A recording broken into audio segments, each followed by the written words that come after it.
How many of you remember buying your first car? What's the thing that you remember most about it? Was it the freedom? Was it the ability to go anywhere you wanted without your parents taking you? Or was it the speed? Whatever it was awesome, right? Why should college be any different than that exhilarating experience of having your own car? Yet there are some colleges that are like our overprotective parents who don't quite trust their students enough to let them go and do their own thing. Brigham Young University, Idaho is one such school. BYU-I requires their students to live in approved housing, which means that students are not allowed to have their own space. My purpose in presenting this speech here to you today is to demonstrate how a change in that policy would not only be beneficial for the BYU-I students, it would be beneficial for the Rexburg, Idaho community as well. There are two main problems that come when BYU-I has this policy. The first one is for the local is for the BYU-I students. BYU-I forces their students to live in designated approved housing complexes, which means that the owners of the student-approved housing can raise the rent prices to whatever they want, and the students have to pay it. There's no way for the students to get out of it. They could go move somewhere else, but that rent might be within the same range of that. The owners can raise the rent, and the students have to pay it. And the students can't call the space their own. They're not allowed to bring their own furniture. They're not allowed to rearrange the rooms the way that they would like to. They aren't even allowed to choose their own roommates. They also have to submit to weekly cleaning checks. How would you like it if someone came into your apartment or into your bedroom every week to inspect it, to make sure that it was clean? That would be pretty invasive, right? So why is it not invasive for the BYU-I students as well? The second problem that BYU-I approved housing presents is for the local community. When local families want to move to Rexburg, all of the housing that's available is already taken by other local people, and the Rexburg approved housing apartment complexes will not rent to anyone who is not a student of BYU-I. So there's nowhere for these new families to move to. So BYU-I approved housing is taking away housing opportunities from other people, from locals trying to move to Rexburg. With these problems in mind, the best thing that the university can do to mitigate or combat these problems is to completely do away with the BYU-I approved housing program. This would allow students to have a space to call their own. It would allow them to not have to pay a rent price. They could find something that was more within their price range. In an article written by Dallin Vick on the BYU-I Scroll, Vick wrote, quote, "If BYU-I released students from housing restrictions, students could see better prices as competition between apartment owners would increase.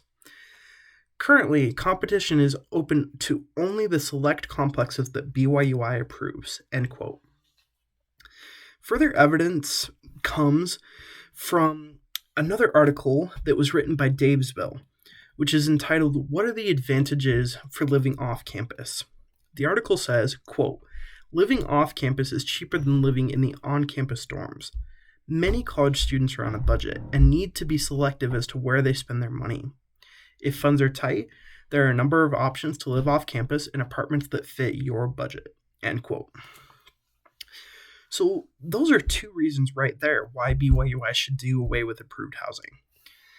It would be better for the students because they could find something within their budget, and it would just help them to feel more accomplished. In addition to that, the school would no longer be limited to the number of spots that are available in the approved housing. They could do away with that. Students could find their own housing wherever they wanted. And BYU-I would no longer be limited to the number of students that could come and have housing.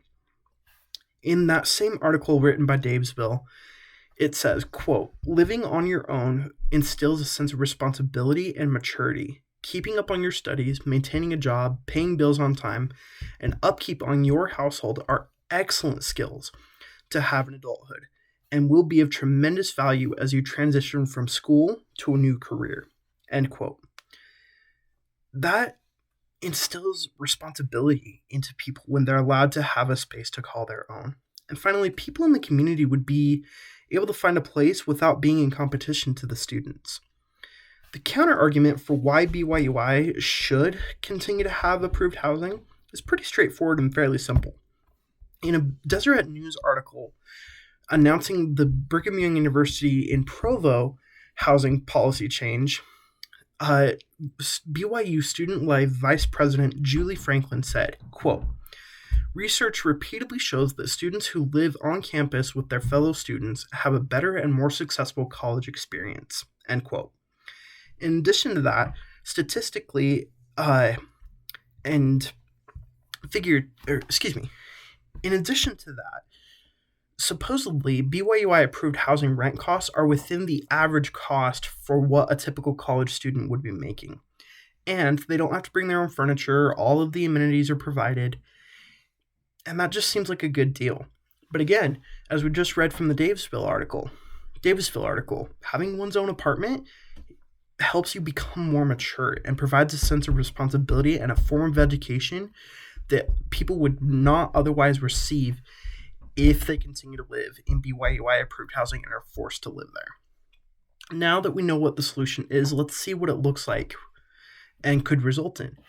If we do away with the necessary BYU-I approved housing program, more students will be able to attend school because the available housing will expand. Rent prices will continue to rise if we don't do this, and students will be forced to pay it. The community of Rexburg will face housing costs and housing problems because there will be nowhere for local families to live. We need to do this. The best thing that you can do to help enact this change is to send an email to Amy LeBeau, BYU-I's Student Life Vice President, and encourage her to take steps to make this happen. Thank you.